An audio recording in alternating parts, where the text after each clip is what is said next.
everyone, welcome to another video. Right, so I talk quite a lot about the best and worst bags, things that are worth getting, things that after I've tried them and tested them for you that I think are not worth getting. Things that I haven't spoken about before. And this came up because I had one of you the other day write to me. You were asking for tips and advice on what to do because you have got your eye on a bag from Chanel. You're saving up for the particular bag, but whenever you go in Chanel, you end up going right back to zero again because the money you've saved, instead of not buying anything and aiming for the bag, you spend and you buy an SLG and you're like, great, I have a wallet, but I still don't have the bag I want. Do I recommend SLGs? On the whole, no. The reason is some of them are really blooming expensive for what they are, and if you were to put the money towards a bag, you would be better off. Take this for example. I have got a feeling that this was £500, which is ridiculous. Now, if you compare the fact that this was 500 to this, which was, I'm going to put the price in here.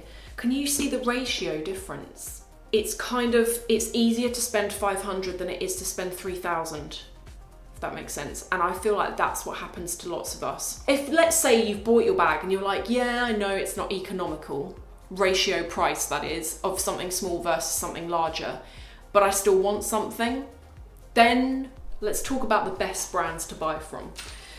I'm going to start off with the best. The best in my experience is Chanel for two reasons. First of all, I feel like the quality of their SLGs stands up a lot better to the quality of, for example, I'm going to come on to in a second, Louis Vuitton, which I found to be really poor quality. I've also found with SLGs, particularly if you look after them, if you decide to go and resell them, the return you can get, the profit you can get over and above the price you paid is greater than a lot of the time the profit you can get on a whole bag. And also you get more interest in it. Now, I think the reason for this is that there are more people who can afford to buy one of these than there can afford to buy a whole bag. I would always suggest Caviar. I've got two different options here. One is an actual wallet and one is a card holder. This is probably the best thing I would say I've ever bought in the way of SLGs. It's worn so well. In fact, the more it's worn, the better I think that it looks. This cost me £250 back in 2014, I think it was. I remember it was the first thing from Chanel I'd ever bought. It has not really worn and I use it. I mean, it's worn a bit, but instead of the leather like wearing and you can see the actual lighter colour of the leather underneath, it's just worn really nicely and really supplely. And I use this as my everyday wallet. There is really no marks on the hardware at all. And again, I'm going to come on to in a second another brand where the hardware is just a nightmare. Another example here, this has got the aged silver hardware on it. No marks whatsoever, and I actually have dropped this wallet in a puddle before by accident and it looks fantastic. It looks absolutely fine. So Chanel I definitely want to say yes to. This I'm going to include because although it's not a wallet, it's a coin case, but it's quite novelty. These are around about £380. Can you see what I mean? I think that for most of us who have got an interest in this stuff, if you walk into Chanel and there's all that temptation in there and you haven't quite saved enough for the bag, they can really easily tempt you with small things like this because it feels like, oh, it's only that much versus thousands, so I'll get it. But honestly, don't do it, it's not worth it. This is quite sweet. I don't use it as much as the card holders because I don't want to damage the leather on this. This is not Caviar. I don't even know what the leather is on this. It's a really light gold. So Chanel as a brand I think is the best one to go for. The worst one to go for, I'm sorry to say, it is Louis Vuitton. You guys have been talking to me for ages about the quality of this stuff, and I've never been a massive Louis Vuitton fan anyway, because versus the quality mainly of their canvas stuff compared with Dior and Chanel, I don't find the quality is as good. But then last time I looked, the prices reflect that. I mean, the prices of items from Louis Vuitton are quite a bit cheaper, I feel, than Chanel. This is a really good example though of why I'd say not to do this. I bought this at the start of the year. It's not even been worn. It doesn't even have any stretch marks on the leather where you open it. it's still really tight like that. I haven't even used this zip coin section at the front. Has it still got stuffing in it? It's still got all of the papers in it and stuff like that. I stopped using it because I'd had it a couple of times, and I noticed that the hardware on the front was all scratched up, and it was scratched like, I look like I've dropped it on concrete or something and it's scratched quite badly. The frustrating thing is it's really difficult to get this to come out on camera, but hopefully you can see it. Now, I have had quite a lot of you saying to me, well, what do you expect? Because it's metal. Yeah, I would expect that, but I would expect that to happen after a couple of months of use. I wouldn't expect it to happen after not even 2 weeks. And again, if you compare it to the Chanel items that I bought in Paris in 2017, that's immaculate, and this has been used a lot more than this.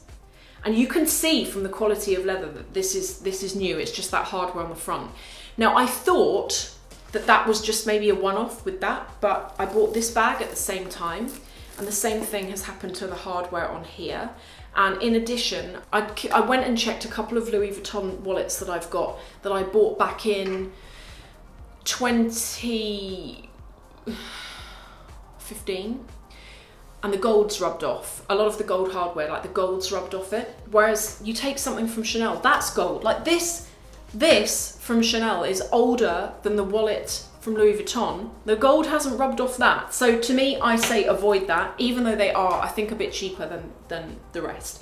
Now, the other thing that you might want to like think about or possibly dodge is costume jewellery. I'm gonna put in here some examples. Did this a while ago. I only did a few of them, and I had quite a lot of you saying like, oh, I never really thought about it that way. But very often, for the price of some of this stuff, you can get bigger, more wearable items. Normally shoes. So for the price of this necklace from Chanel, you can currently buy 2 pairs of ballet flats from Chanel for the amount that this was. This is like stupid money. You might be like, why did you get it? I got it because I was in that situation where I'd had my eye on one of these necklaces for years, literally years. And I just thought, well, clearly the desire isn't going to go away, so I'm going to get one. But the point of me talking about this is I'm just trying to show you that for the price of that, you can get 2 pairs of shoes. The costume jewellery can be worth it, but don't expect huge quality. It's costume at the end of the day, so a lot of it is brass and it's plated in not even real gold plate. What is that? It's like gold paint, and it can rub off, and it does rub off. Probably, what have I done with it? Probably my worst thing. One of my worst items is the Click H bracelet from Hermes. This is scratched like crazy, and on the edges, where the sharp edges are, the gold is starting to rub off. And this looks like I've worn it to death, and I really haven't. However, you compare it to this, you would not believe this. This is an Epsilon Cuff. They still make these. You can get them in, I think, black, silver, and gold. I bought this at Bicester Village, the outlet place. Can't remember how much of a discount I got. Guys, there is not a scratch on this. I wear this so often. I wear this a lot. The gold hasn't rubbed off, but the metal has not scratched. There is not. I cannot see a scratch on here, and that's been worn. I bought this probably back in 2016. That's been worn more than that. A lot more. So I think you can get things that are quality, that are worth getting.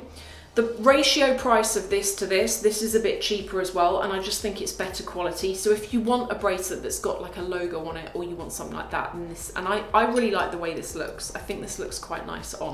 Brooches and earrings can also be worth it as well, but you just got to be careful with what you pick. I find that the quality of Dior jewellery is generally better than Chanel. I find Dior stuff, I haven't ever bought anything from Dior that's broken in terms of it, like earrings, and I've even got things from Dior, like that, for example, which is a hair clip, where it's got stones that have been stuck in and they don't fall out, but you buy from Chanel and the stones are coming out left, right and centre. So it's something to consider. If you are going to buy from Chanel, always get solid metal, or at best, get something like this where it's solid metal but it's got enamel plate inlay in it where that enamel cannot fall out because it's been painted in. Do not get anything from Chanel that has got crystals, pearls, rhinestones, because they come out super easy, but for some reason the ones in Dior do not. If I had a limited budget, I would skip the SLG wallets, I would skip the costume jewellery, and I would get, in addition to the bag, I would get a belt. Get a belt that is long enough to be worn around your hip and short enough to be worn around your waist, because then it gives you some versatility where if you want to wear it over a dress on your waist or over a jacket, you can. But equally, if you want it to just keep your trousers up, you can do that as well. I try and do that all the time now. I never used to. And a lot of the belts I've got now fit me around the waist, but they're too big for they fit me around the hip, but they're too big for around the waist. Now I do the opposite. Like with this, for example, from Christian Dior, this fits me on the hip and on the waist as well, which I think is a better way of going. So a belt would be the main thing I get. The other thing that you could consider, although this is not a necessity, but I bought one of these, I think they're called guitar straps from Christian Dior a while ago. It's been really versatile. And if you don't have or don't want to run to the expense of buying a whole designer bag, you can get one of these, put it on your bag, and I feel like it adds something. This is the bag I'm going to put it on, and I'll show you what I mean. It really adds something. This wouldn't work if you were to put it on an opposing brand when the brand is really visible, like a Chanel or something.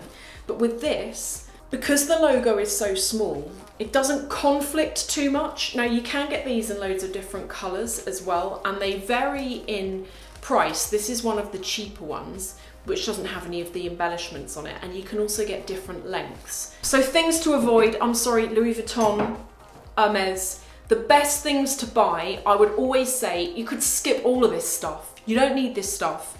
Buy yourself one designer bag and a nice belt, and that is all you need.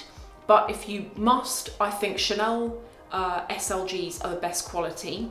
I would skip Chanel's jewellery. I find it very expensive and a bit flimsy. Instead, I would buy Dior if you really want to buy costume jewellery. I find that the quality is good and it's a bit cheaper as well than Chanel. I would love to say Hermes costume jewellery, but I haven't really had the greatest experience with it. Or the best thing ever, Yves Saint Laurent. If you've always been a fan of this logo, the shape of this logo, I have loved this bracelet, and it's in very good condition despite being worn a whole bunch of times. I've just been editing this video and realised that I didn't convey the most important thing that I wanted to, which is that another reason why I think SLGs, whilst they're really pretty and they're really nice, I think they're a false economy, is as you're going to see with this Dior wallet. SLGs tend to live a harder life than your average handbag because we're using them and we're in and out of them constantly.